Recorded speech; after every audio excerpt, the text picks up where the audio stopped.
"20-year-old Hamis was one of a kind.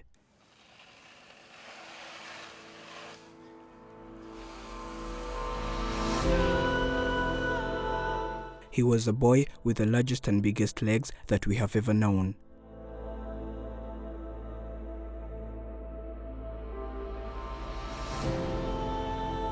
His life was almost the hardest because the only way that he could be moved was in a wheelbarrow, and this required labor and manpower of more than just one person.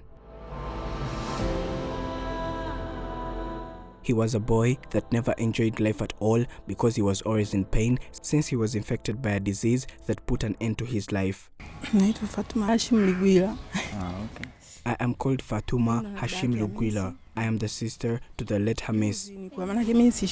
Well, we visited this family before and they were still looking for money to save the life of their brother. People donated and this is what happened. I remember Hamis did not say anything before he died. All that he told me was that his leg was hurting, and that was all that I ever heard from him. Today, we travel to Tanzania again. We moved to Temeke district, and this was not the first time that we were here. We visited this family quite some time ago, and this is when we came across a boy that is living a life that anyone could hardly believe it's true.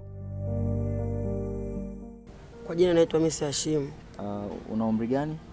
Sasa hivi na miaka 20. As a newborn baby, Hamis was a normal boy. Just like other children, he always used to play with others in this society because he was fine.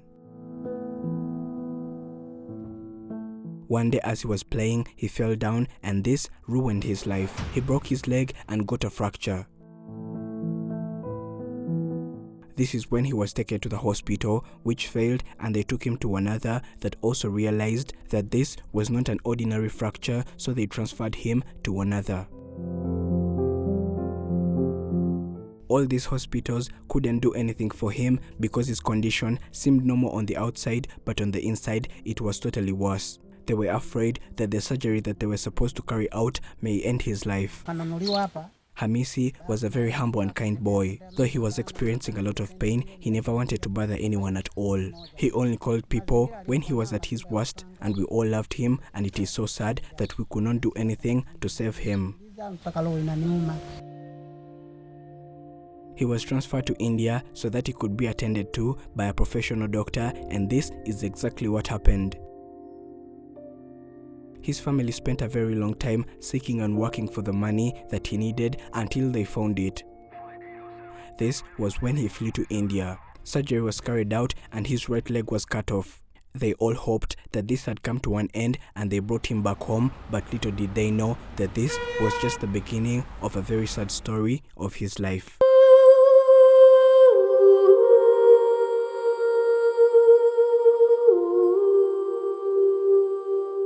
I am called Saidi. Hamis and Fatuma are my siblings and we all live here together, and her children too. I have to work and get food for all of them as she takes care of other children. This is not as easy as it sounds because I hardly get a job. One day, as his mother was in the garden digging, she died. Now, Hamis had to be taken care of by his siblings, and this ruined their lives too. At some point, they also had to sacrifice their lives and desires so that they could take care of their dying brother Hamis. I am a mother of 2 children. I failed to take care of my family because all the money that I ever earned was used for Hamis's treatment until my husband abandoned us. Then we did not have anywhere to go, so we decided to come and live with our brother Saidi and Hamis as well. Their story was told on this very channel, Afrimax English. All that this family was requesting for was help because now they did not know what to do anymore. No one knew what Hamisi was suffering from. They used to fold his legs like this and it was obvious that he did not have bones anymore. According to what they say, they had never seen anything like this before. A lot of people around the world donated money to his family, and after a few weeks, we had to fly back to this country and give them the money, hoping to see a smile on their faces, but things did not go like we expected them to. Fatuma tells us what happened after we left. They needed more money and her brother couldn't manage to make it all, so she decided to start working, and they used to leave Hamis and the children at home. I always used to talk to one of our neighbors and ask her how Hamis was doing each and every after 2 hours. Then I used to come back later home in the evening and bring for them food. One day when I called, this lady gave me bad news. She told me that Hamisi was very sick and I had to stop whatever I was doing and come back home. I found Hamisi very sick, and when I asked him how he was feeling, all he told me is that his leg was hurting. I remember, Hamis did not say anything before he died. All that he told me was that his leg was hurting, and that was all that I ever heard from him.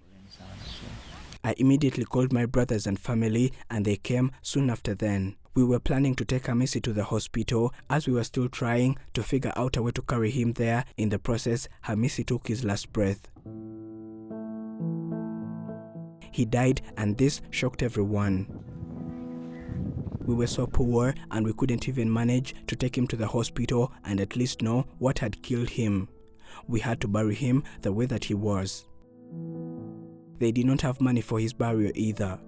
They buried him in the ground, but they were not able to build a grave for him, and this was very sad.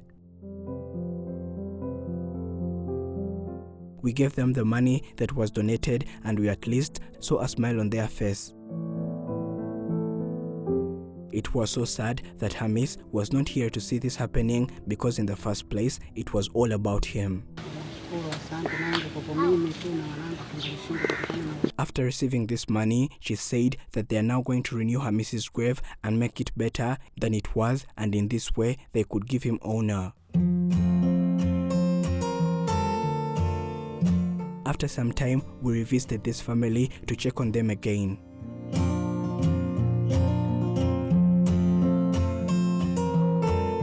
When we got there, we noticed that his grave had been renewed, and this is what it had turned into, because in the first place, they just buried him on the ground and there was no actual grave standing, and now they were so happy.